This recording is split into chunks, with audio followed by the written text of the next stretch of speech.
देखें ये हमारे पास क्वेश्चन नंबर 21 है। 0 to π/2 लिमिट दी गई है, theta 1 minus cos 2 theta under root में दिया गया है।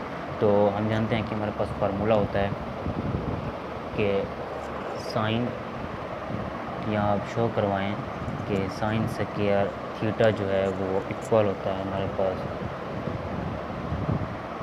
1 minus cos 2 theta divide by 2 के, क्योंकि माइनस या माइनस है तो माइनस साइन वाले फार्मूले में यूज़ होता है। तो देखें यहाँ से हमें 2 नहीं चाहिए, तो देखें यहाँ अंडर रूट नहीं चाहिए, देखें 2 नहीं है, तो यहाँ इस 2 को ख़त्म करने के लिए इस 2 को इस तरफ मल्टीप्लाई कर दें। 2 sine square theta is equal to 1 minus cos 2 theta. अब दोनों तरफ अंडर रूट लें, क्योंकि ये चीज़ अंडर रूट में दी गई थी, इसीलिए हम इसकी वैल्यू को फाइंड आउट कर रहे हैं। 2 sine square theta is equal to 1 minus cos 2 theta under root. देखें 2 की अंडर रूट 2 अंडर रूट होती है, और साइन से क्या थीटा की अंडर रूट साइन थीटा बनेगी, it is equal to 1 minus cos 2 theta under root. अब देखें इसका जगह हम ये वैल्यू पुट कर सकते हैं इस इक्वेशन में। तो देखें 0 to π लिमिट थी π/2, ये थीटा वैसे लिखें 1 माइनस कॉस 2 थीटा की जगह अब ये वैल्यू लिखें 2 अंडर रूट साइन थीटा। जब साइन थीटा को लिखें अंडर रूट में, ये देखेंगे कि इसकी वैल्यू पॉजिटिव में निकलती है या नेगेटिव में निकलती है। तो देखें इस 2 अंडर रूट को बाहर निकालें, क्योंकि ये कांस्टेंट है इसीलिए से बाहर निकाल लिया। 0 to π/2 लिमिट, और ये थीटा वैसे लिखें, और ये टेन साइन थीटा को अंडर रूट को मैं पॉजिटिव में लिख देता हूँ, क्योंकि इस वजह से कि देखें 0 से π/2 यानी 0 से 90 एंगल दिया गया है, 0 से 90 के दरमियान जो साइन थीटा का आंसर आता है वो पॉजिटिव में आता है, इसलिए इसके मार्क्स साइन को पॉजिटिव में लिखा है। तो आप यहाँ शो भी करवा सकते हैं कि साइन थीटा का पॉजिटिव होता है फॉर लिमिट जो हमें दी गई है 0 से π/2, 0 से 90 तक, यानी कि कोई भी वैल्यू अगर हम साइन थीटा की जगह रखेंगे तो वहाँ से उसका पॉजिटिव में देगा। सो इसी वजह से हमने साइन थीटा के मॉड साइन को पॉजिटिव साइन थीटा में लिखा है। तो देखें इसकी जगह आप ये लिखें 2 अंडर रूट, ये देखें ये फर्स्ट फंक्शन है और ये सेकंड फंक्शन है। अब इसकी इंटीग्रेशन बाई पार्ट्स करें। आइलेटर रूल के मुताबिक जो अलजेब्रिक फंक्शन होता है वो फर्स्ट फंक्शन होता है, और जो ट्रिग्नोमेट्रिक फंक्शन होता है उसके बाद फंक्शन होता है, यानी सेकंड फंक्शन है ये हमारे पास। देखें फर्स्ट फंक्शन को वैसे लिखा जाता है इंटीग्रेशन बाई पार्ट्स में। सेकंड फंक्शन की हम क्या करते हैं कि इंटीग्रेशन लेते हैं। साइन थीटा की इंटीग्रेशन क्या होती है, नेगेटिव कॉस थीटा। फिर क्या करते हैं, नेगेटिव लिख कर इंटीग्रल की अलामत यूज़ करते हैं, उसमें लिमिट दी गई है 0 to π/2, 0 to π/2। और फर्स्ट फंक्शन का डेरिवेटिव थीटा का डेरिवेटिव क्या बनेगा, फिर with respect to D theta 1, और जो चीज़ हमने यहाँ लिखी है वही चीज़ यहाँ लिख दें, यानी कि सेकंड फंक्शन की इंटीग्रेशन, इस चीज़ की इंटीग्रेशन हमने लिख ली। और ये डी थीटा लिखना ज़रूरी है क्योंकि ये इंटीग्रल की अलामत दी गई है। उसके बाद देखें ये 2 अंडर रूट है, इसे मैंने लिख लिया 2 अंडर रूट जी। उसके बाद देखें ये क्या बनेगा, नेगेटिव थीटा कॉस थीटा, और ये नेगेटिव पॉजिटिव हो गया। उसके बाद 0 to π/2 लिमिट है, कॉस थीटा है अंदर, और ये डी थीटा है।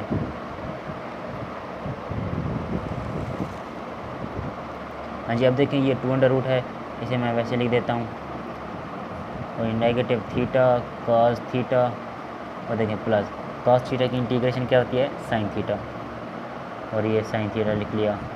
अब हमारे पास लिमिट दी गई थी साइन थीटा 0 to π/2 लिमिट दी गई है, तो वो मैं लिमिट लगा देता हूँ 0 to π/2, ये ले लीजिए लिमिट लगा ली।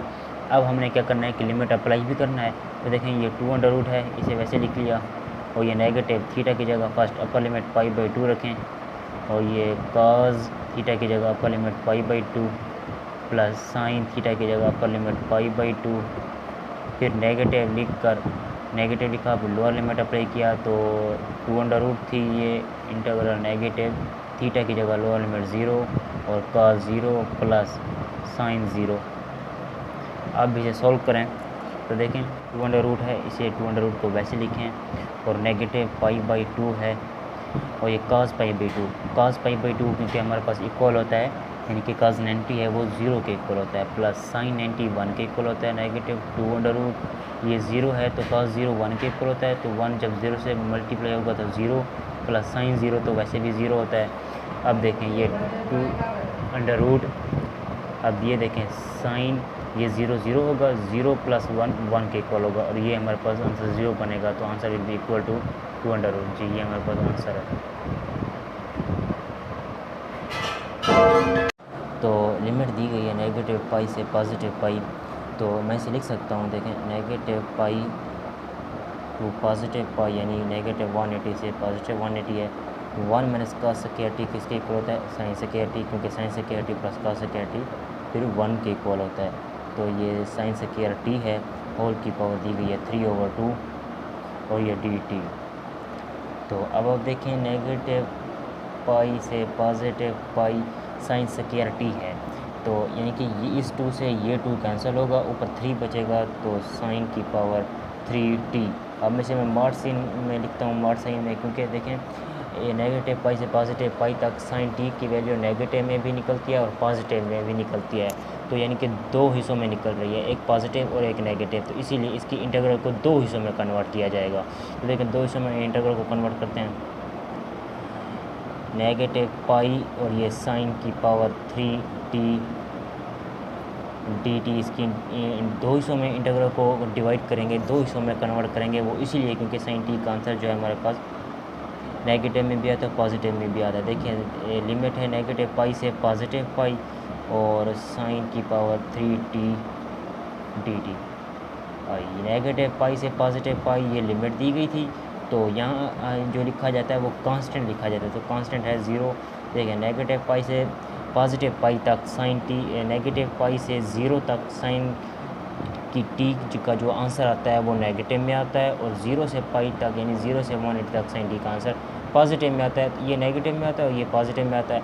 देखिए इसी वजह से इंटीग्रल को हमने 2 हिस्सों में इसीलिए कन्वर्ट किया, क्योंकि नेगेटिव पाई से पॉजिटिव पाई तक साइन टी का आंसर नेगेटिव में भी आता है और पॉजिटिव में भी आता है, इसी वजह से इंटीग्रल को 2 हिस्सों में कन्वर्ट किया। ये वाला इंटीग्रल नेगेटिव में है और ये वाला इंटीग्रल पॉजिटिव में है। जी तो आप यहाँ पर शो करवाएं कि देखें साइन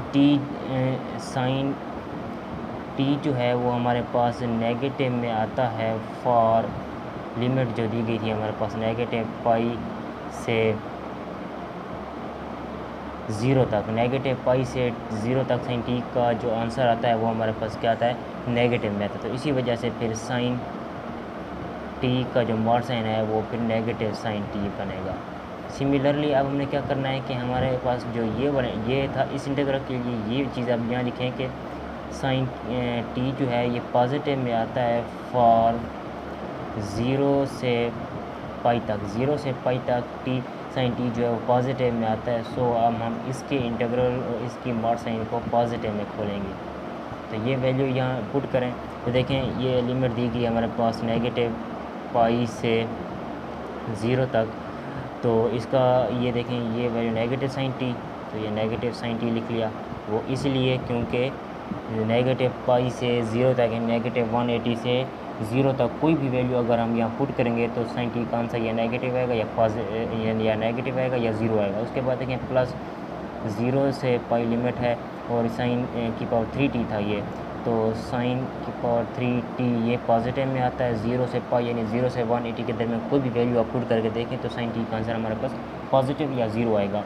तो अब इसका सिंपल इंटीग्रेशन करें, नेगेटिव है इसे बाहर निकालें, तो नेगेटिव पाई से 0 इसकी लिमिट है, साइन की 3t को मैं लिख सकता हूँ साइन स्क्वायर टी और sine T. Similarly 0 to pi limit है, इसको भी मैं लिख सकता हूँ साइन स्क्वायर टी और साइन टी के साइन स्क्वायर टी और साइन टी साइन की पावर 3t के इक्वल होता है। अब नेक्स्ट टाइम में देखें तो नेगेटिव पाई से लिमिट है 0 साइन स्क्वायर टी किसके इक्वल होता है, 1 माइनस cos स्क्वायर टी के, 1 माइनस cos स्क्वायर टी, और ये साइन टी वैसे लिखें, यहाँ डी टी लिखें क्योंकि ये इंटीग्रल की अलामत है, और ये डी टी लिख लिया, प्लस 0 से पाई लिमिट है साइन स्क्वायर टी किसके इक्वल होता है, 1 minus cos square T, same process है दोनों में, साइन टी और ये डी टी के।